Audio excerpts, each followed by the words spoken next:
addu'a ba'da tashahhud al-akhir qabla as-salam, addu'ar da ake ta ƙarshe bayan tahiyar ƙarshe.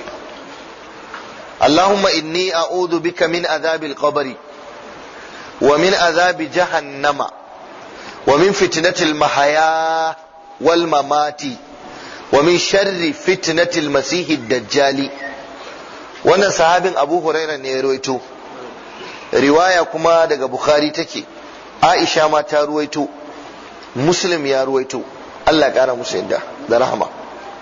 Allahumma inni a'udhu bika min adhabil qabri. Jama'a, wannan addu'a tana cikin manya-manyan addu'o'in da ake bayan tahiyya.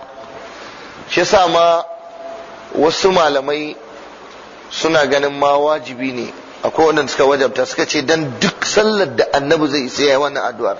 Alƙawari ne, in dai yayi sallah sai yayi wannan addu'ar.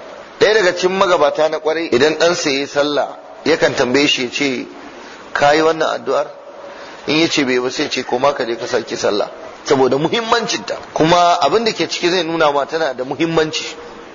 A ce kullum za ka yi sallah, za ka nemi Allah ya tsare ka daga wannan abubuwan, ai ka muri. Allahumma inni a'udhu bika min azabil qabri. Ya Allah, ina neman ka tsare ni daga azabar kabari. Lalle akwai azaba a kabari jama'a, azaba akwai ta a cikin kabari da tashin hankali. Wannan yana nuna mana ashe Annabi ya tabbatar da samuwar azabar kabari, sabanin wasu yan bid'a da suke kore cewa babu wata azaba, ba ni'ima ba azaba a cikin kabari. So tunda aka ce ana neman tsari daga azabar kabari, kenan akwai, ko ba ka bane? An ce ka nemi tsari daga shedan, kenan akwai shedan din. Azabar kabari ba ta da daɗi, tana da muni. Duba matsin kabari, a tukuikuyi ka a wannan ramin, a ta gana ma azaba. Ai ba kyau ustaz, ai bai yi ba, ai akwai matsala. To ka nemi Allah ya tsare ka.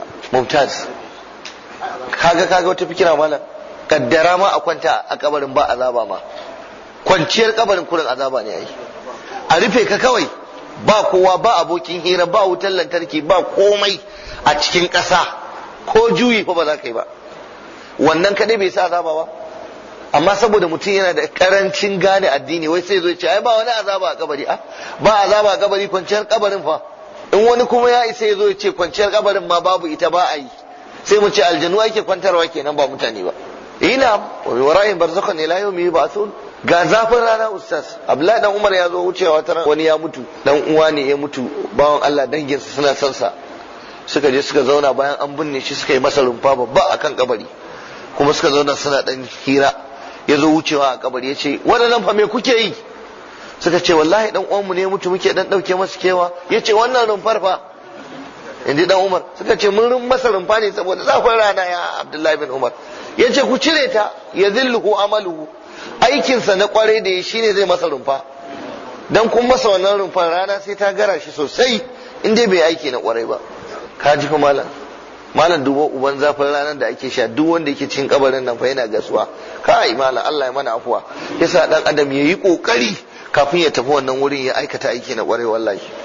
Kuma in mutum ya riga mutum nan, ba yanda za ka yi da shi, dole ka hakura ka kai shi wannan wuri. Ai wannan shi yasa ake kukan, ai kace yanzu wane yanzu yana wurin nan, yanzu wane muna tare da shi, mun rabu da shi, yanzu an kwantar da wane. Da daɗi ba daɗi, Allahu alamu. Harka ce ta aiki da aqida kurum. Aikin da kai, aqidar da ka rayu akai, shine zai taimake ka yan wana. Allah ka samu cika da imani, ka samu cika da imani. Allah ka raba mu da azabar kabari, kiyaye mu, tattoshe ka gaba daya. Wa min azabi jahannama, ya Allah ka raba mu da azabar jahannama. Allah ya ce inna azabaha kana gharama, innaha sa'at mustaqarran wa muqama. La ilaha illallah. Azabar jahannama ai ta munana, ba ta da kyau, azaba ce marar daɗi. Kuma Allah da kansa ya ce kai, tir da mazauni, tir da wurin zama irin jahannama. Duk wanda ya zamanta wurin zamansa inda za a yi mai azaba jahannama ne, yayi asara. Allah da kansa fa shine ma'anar sa'at mustaqarran wa muqama. Sa'at ya munana. Shi da yayi ta yake cewa jahannama ba kyau. To ka nemi Allah ya raba ka da azabar jahannama. Zuba mutane ake a riwaya. manzo Allah ce za a zuba sai wutan nan ta zo tana qatin tana Allah ya isa haka ya isa can wani lokaci sai ya zo a nema kuma ta daɗa fadawa ka san wuta in ana zuba mata kirara ko itatuwa za ta ci wani lokacin sai ta kwantar da su gaba daya sun zama gawayi to haka za ta zama tana buƙatar ƙari a talodawa ta yi nauyi. subhanallah kullama nadijat juluduhum baddalnahum juludan ghayraha liyadhuqu al'adab. lokacin da muka sa su muka sa su a wutar jahannama in ji Allah, nama fata ya dahu ya kone suka kulmus suka zama gawayi ba ka zama gawayi ba to sai a sake dawo da ran kuma a dada hura ma rai ka dawo mutum cikakke. haka fa ake yi, ka zama gawayi a dawo da kai, ka zama gawayi a dawo da kai. shine kullama nazjat juluduhum baddalnahum juludan ghayraha liyadhuqu al'azab, dan su dandane azaba. saboda a nan duniya an zauna an shantake an ki abu Allah, masu bin Allah ana ganin su waɗannan ba su waye ba, to kuma akwai aiki a gaba yana can, kuma dole sai ka je. in kana gaba za ka je ba ko ka ce ba za ka mutu ba, ka hana kanka mutuwa, ko ka ɗauki makami in mala'ikan mutuwa ya zo ku fafata da shi ka make shi ka hana kanka mutuwa in ka isa. wannan kadai ya ishe ka waje kyautata aikinka. wa min fitnatil mahaya wal mamat, Allah ka raba mu da fitinar rayuwa. kaji fitinar rayuwa ba sai amma fassara ba. fitinar rayuwa mutum ya shiga cikin wani hali mara kyau, rashin lafiya, cututtuka, bala'i, rikici. yau an kai ka can an daure, yau an buge ka, ba zaman lafiya da iyayenka, ba zaman lafiya da yan uwanka, kana cikin wani yanayin rayuwa, ba shi ya ma yawa, talauci, ka rasa abin da ke maka daɗi. kullum bala'i yake faruwa a kanka, ka nemi Allah ya tsare ka da wannan.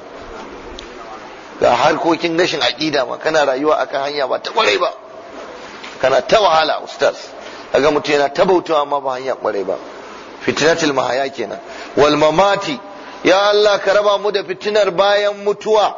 Allah kiyaye mu, wanda ake bujirowa da mutum ainihin wato da ita kenan na kabari, da kuma wanda za a yi ainihin wato a lahira a filin tashin alkiyama. fitnatul mahaya ba ta da daɗi, fitinuwa da duniya, fitinuwa da sha'awar duniya, jahilci, duk fitnatul mahaya ne. Allah kiyaye mu.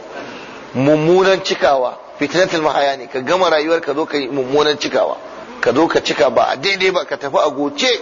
wannan fitnatul mamati kuma fitinar kabari, azabar kabari, tambayoyin kabari, tashin hankalin kabari da sauransu. Allah kiyaye mu, Allah ka sa mu cika da imani. ya Allah ka sa in mun tsaya a gaban ka mu kubuta. wa min sharri fitnatul masih dajjal, kuma ya Allah ka raba mu da sharrin fitinar shafan dujal. sharri ka duba malam, duk wannan sai yace fitina ko, amma da yazo kan dujal sai yace me sharrin fitinar dujal, dan yafi kowanne sharri a ciki. kwarai ko da gaske. Allah ka raba mu da shafan dujal. masihu dalalati kenan, an ce da shi masihu ne saboda yana da ido daya, idansa ɗaya ne matsiyaci. sannan kuma an ce da shi masihu saboda goshinsa akwai kafir, an rubuta kafiri, fatar jikin ta rubuta kafara, a fatar fa ba wai zanawa aka yi ba, fatar ta kumburo ta yi zane aka rubuta kafiri. shi dujal duk wani kafiri ya biyo bayan sa ai, to ya zo ya ɗebe ka, iya da wutarsa yana da aljannarsa, tasa ta fojarin ta ƙarya. annabi ya ce duk wanda ya bi dujal ya shiga aljannar dujal, to wallahi sai ya shiga wutar Allah. duk wanda kuma ya fandare wa dujal ya ce ba zan bi ka ba, dujal din ya jefa shi a cikin wutarsa, to insha Allah zai shiga aljannar Allah, kuma yana iya kashewa ya raya a lokacin. ya tabbata a riwaya yakan iya tada na kabari ma, dan tsabar fitina. ai shi zai ce sharrin fitina, ya ga kabari yana kwance ya tashi kabarin dan tsabar a bugar da kai, ka dauka cewa ba dama ne ka bi shi. Allah kiyaye mu. zai zagaye duniya, manzo Allah ya ce a kwana 40 duk duniya ba inda ba zai shiga ba sai Makka da Madina.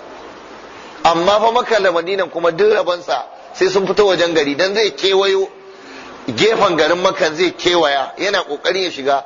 in yazo zai cusa kai sai tarar da mala'iku, inji annabi, mala'iku da takuba. Allah ya ce ku tsaya, yana zuwa ku sare shi.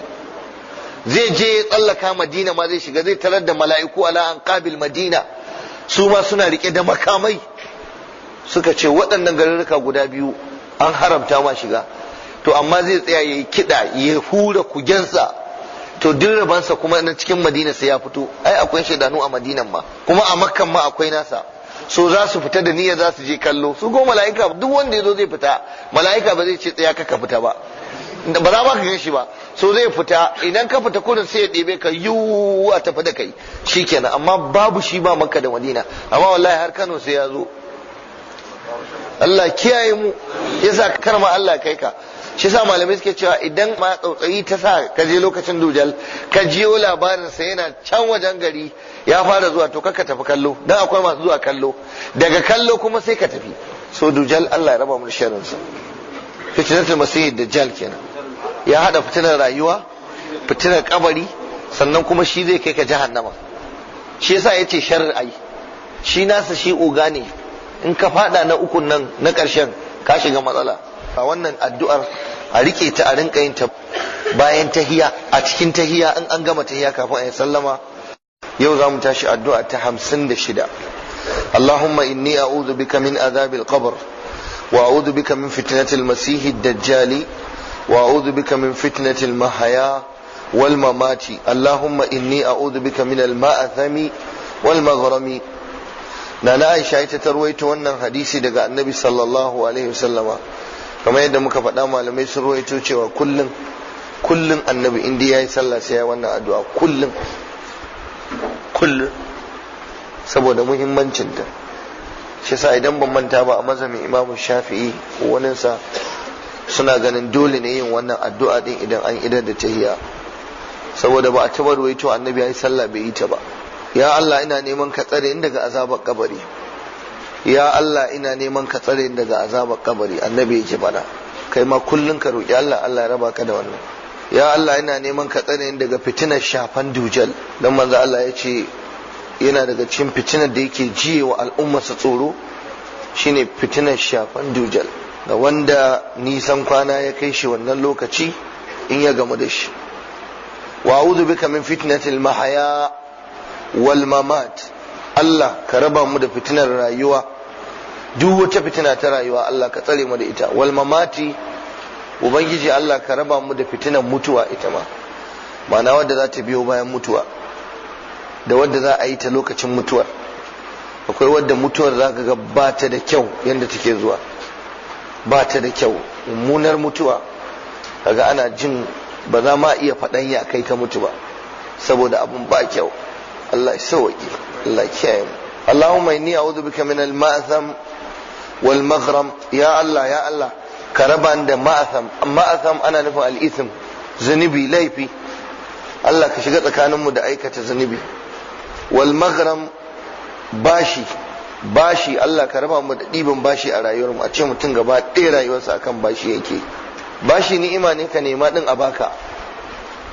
Amma kuma ya zama rayuwarka kullum a cikin bashi ne, kuma ba daɗi, saboda duk ranar da ka kwanta magadanka za su gane kurarsu kuma wajen biyan bashi. In Allah ya sa ka mutu ka bar masu biyan kenan, kuma ka mutu ka bar waɗanda ba masu biya bane, to mutum ya shiga uku.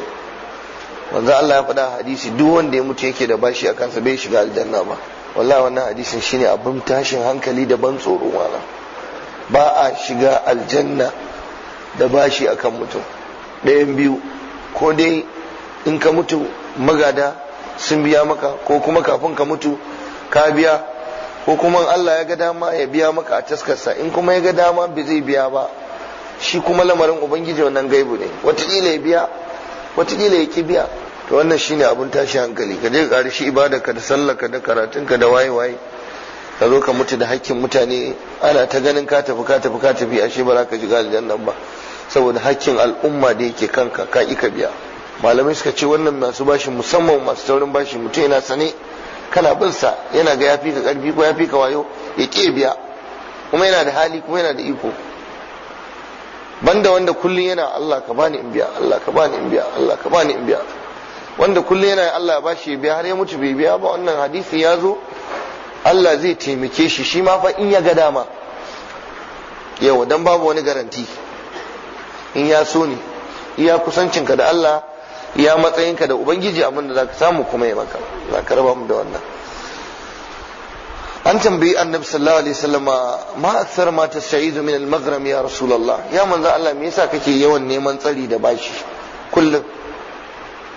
Kana yawan neman tsarin bashi kana neman Allah raba ka da bashi. Annabi ya ce inna rajula idza gharima hadatha fa kadhab wa wa'ada fa akhlaf. Yace ai yadda lamari yake, in dai mutum yana cin bashi to zai rinka zance yana ƙarya. In dai ɗabi'arsa cin bashi ne, to wata ran ka zo ka kama shi yayi magana ƙarya zai yi, kuma in yi alƙawari kuma zai saba. Ɗabi'ar wanda ya kulla alaka da bashi a rayuwarsa kenan. Haka annabi ya faɗa sallallahu alaihi wa sallama. To kaga laifi da yawa kenan, ga ƙarya ga kuma yin alƙawari da kuma sabawa. Dan za ka yi ta ƙoƙarin ka gamsar da wanda yake bin ka kuɗin, kai ta masa ƙarya dan kawai ka kubuta a wajensa.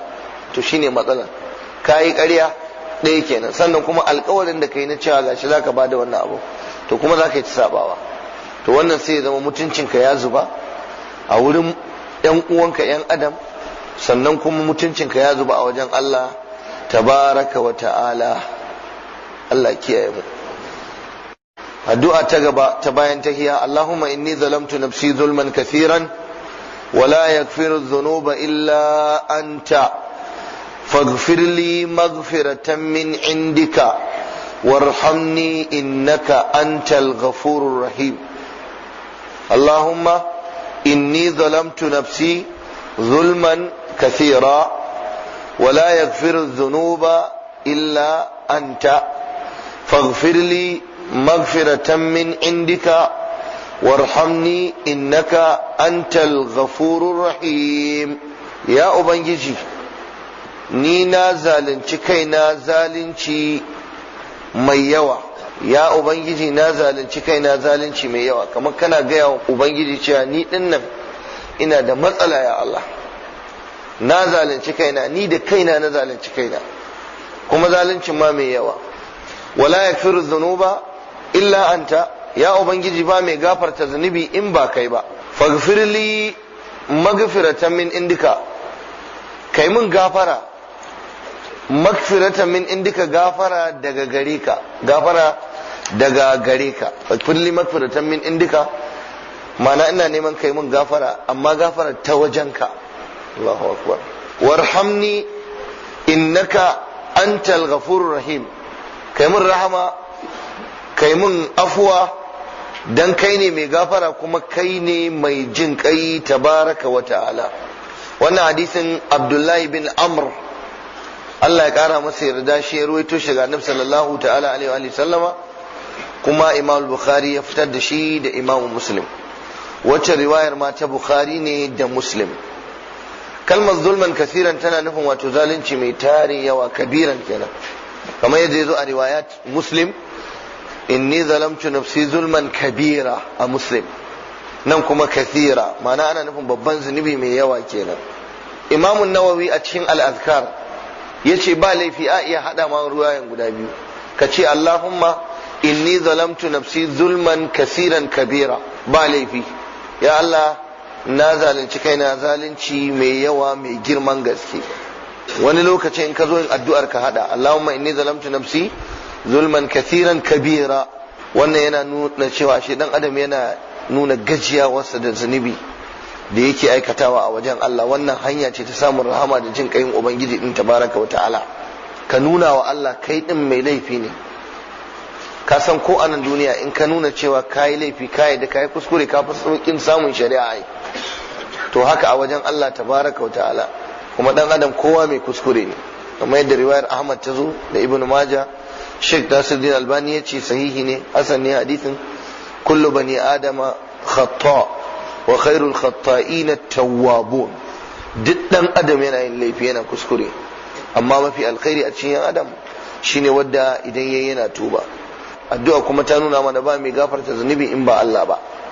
Karka je wani ya ce ya fi maka, wani akramaka Allah ko wani shehi ko wani wali ya shafa kanka a ce an yafe maka zunubi, wannan bai yi ba. Wala yaghfiru dhunuba illa anta, ba wanda ya isa yafe wani zunubi in ba kai ba ya Allah. Kaga wannan maganar wato gaskiya ce kuma tana nuna ita ce aqida ta kwarai, kamar yadda ya zo a hadisul qudsi Allah yana cewa bawa na alima abdi anna lahu rabban yaghfiru dhanba wa ya'khudhu bidhanb, bawa na ya san cewa yana da ubangiji da yake gafarta zanubi kuma yana kama mutum da zanubi idan ya ga dama. Riwayar Imam Bukhari da Muslim. Kuma Allah ya yabi bayin Allah na kwarai masu neman afuwa da gafara in sun aikata laifi. والذين إذا فعلوا فاحشة أو ظلموا أنفسهم ذكروا الله فاستغفروا لذنوبهم. bayan Allah na kware su ne in sun aikata alfasha, dukkan wani laifi da zunubi, ko suka zalunci kawukansu da saba ubangiji, sai su tuna Allah, fastaghfaru li dhunubihim, sai su nemi gafarar zunubin su. Allah ce wa man yaghfiru dhunuba illa Allah, waye zai gafarta zunubi in ba Allah ba? Waye shi? Waye zai yafe zunubi in ba Allah ba? Amma a anguwan nan an yi wani lokacin da wata mata tana nan ana zuwa wai yar gidan wani shehi ne, sai mutum ya je kato da shi kaya guda ga mutum ya je ya bata kai ta shafa masa wani yafe mai zunubi a nan unguwar akai. ne ma Allah ne ya taimake mu ta tashi ta ƙara gaba. Duk an yi a garin nan. Mace fa tana zaune kuma akan kujera tana miƙa hannu suna gaisawa, in kun gaisa an yafe maka. Ko kwanan nan sai da wani dan waya da kamun a waya, na ce ai na sani, na samu labari.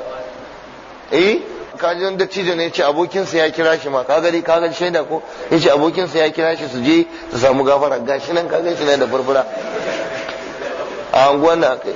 Tana nan wayar gidan wani wai shehi wai tana wai yafe zunubi. Ka ji rainin hankali fa. Shi sa mutane in ba ku da aqida, in ba ku je makaranta ba, mutum ba a bashi aqida ba, to komai ma za a iya loda ba da hankalinka ame da kai ma hukaci.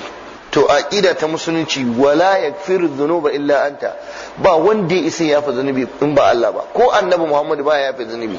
Ka ji dai karewa ko annabi Muhammad sai dai ya roki Allah ya ce ya Allah ka yafe, in ya so Allah ya amsa ya ce an yafe, amma shi ta karan kansa bai yafe wani zunubi. Sai ka zo nan wai ya shafa maka kai fa, ga mutum kaya dattijo guda fa ya cire hularsa an shafa masa, ka shafa masifa dai. Allah kiyaye mu. Ubangiji Allah ka tsare mana imanin mu, ka tsare mana aqidan mu. Jama'a wannan addu'ar wata ran ne sayyidina Abubakar ko yazo ya samu manzon Allah sallallahu alaihi wasallama, ya ce ya Rasulullah allimni du'an ad'u bihi fi salati, ya annabi ka koya min addu'ar da zan rinka yin ta a sallah. Ka koya min me addu'ar da zan rinka yin ta a sallah. To shine annabi ya ce ya rinka yin wannan addu'ar, garanti. Ina so ka koya min addu'ar da zan rinka yi a sallah. Shine annabi ya ce ga addu'ar da za ka rinka yi idan ka yi sallah. Allahu akbar. So wannan yana nuna mana wato muhimmancin yin addu'a, tana da daraja, tana da kima, kuma tana da asali daga manzon tsira sallallahu ta'ala alaihi wa alihi wasallama. Addu'a ta 58. Allahumma ighfir li ma qaddamtu wa ma akhartu wa ma asrartu wa ma a'lantu وما أسرفت وما أنت أعلم به مني أنت المقدم وأنت المؤخر لا إله إلا أنت. صحابة وانا حديث علي ابن أبي طالب، annabi ya koya musu, ya ce idan kun yi sallah, duk wannan bayan tahiyya ne, kaga mutum ya zo yana yin tahiyya nan da nan ya gama, ga addu'o'i kuma bai yi ba. A yan an yi tahiyya fafatawa ake malam, bayan tahiyya ba ai wuri ne na jefa bukatu da yawa malam. So ka haddace kai ta shigarwa wurin, yau kayi da azhar kayi da la'asar kayi magariba kayi isha'i kayi, wallahi wata ran Allah zai karba. Kai ko Allah ya karbi wannan ba ka warware ba malam, ai ka ci sa'a zuwa duniya, ai ka dace. Kama mutum gaggawa yake yana kada yatsa gagagau ya samu ya idan da ya kama hanya ya tafi, ko wataƙila yana sallah an dan masa miss call, akan wannan miss call din sai maza ya gama sallah. Kwarai da gaske, akan miss call sai mutum ya maza ya assalamu alaikum ya tashi ya tafi. Allah ya sauke mana wannan gafala da rabkana. Allahumma ighfir li ma qaddamtu, Allah ka gafarta mu abinda ne gabatar na zunubi. Ma qaddamtu ma'ana abinda ka gabatar na laifi, duk shekarun da kai gaba daya na zunubi kana nema Allah ya yafe ma. Wa ma akhartu da abinda na ainihin jinkirtar na da'a, na jinkirta ban maka da'a ba, shine abu ma akhartu. Ya Allah in nayi zunubi ka yafe mu, abinda na tauyewa, ban zo masallaci da wuri ba, ban tashi nayi sallah na nemi afuwa a wurinka da daddare ba, ban yi bin iyayena ba a matsayin da'a, ban yi kaza ba, wannan dai yana shiga babin ma akhartu, abinda ake da bukatar bawa yayi bai yi ba ya jinkirta, to ya Allah ina neman afuwa ka yafe mu. Wa ma asrartu, ya Allah duk abinda nayi na sirranta na sabo ka yafe mu, dan akwai sabon da mutum sai ya faki idan mutane yake yin sa, Allah kiyaye mu. To ya Allah shi ma din a taimaka mu, a yafe mu. In na boye wani ba zan boye maka ba kai, yawwa. Wa ma a'lantu, da abin da na bayyana, akwai zanubin da mutum yake a bayyane a fili, to shi ma ya Allah ina neman afuwa. Wa ma asraftu, da abin da na wuce gona da iri, shine al-israf, an gane wuce gona da iri. Ai wa ma aksartu min az-zunub wal khataya, zunubin da na yawaita na wuce gona da iri, wal awzar wal atham, da zunubai da kuma laifuffuka, ya Allah ina neman afuwa. Wa ma anta alamu bihi minni, kai da ma abinda kafi ni sanin sa ya Allah, duk zunubin da yake kafi ni sanin sa ina neman ka yafe mu. Wala akwai abin da zaka yi ma baka ma san ka saba wa Allah ba, ashe zunubi ne kake ta tabkawa. Astaghfirullah wa natubu ilai. Antal muqaddimu wa antal muakhiru, ya ubangiji tabaraka ta'ala kai kake ajiye al'amura inda suke. Al muqaddim mai gabatarwa ma'ana kai kake ajiye kowane lamari inda ka so, kuma kai kake tsara al'amura. At-taqdim wa at-ta'khir, kai kake jinkirtar da wani abu kai gaba da shi, wani kai baya da shi, wani kai tsara gaba da shi, wani kuma ka mai da shi baya. Kai kake gabatar da zamani, kai kake jinkirtar da shi, kai kake gabatar da aikin bayi, kai kake jinkirtar da uwa gaba daya. Yanda hikimar ka ta ga dama kake tsarawa tabaraka wa ta'ala. Wannan hadisin sahihi ne ingantacce, Imam Muslim ya ruwaito shi. A kiyaye shi a haddace a tai.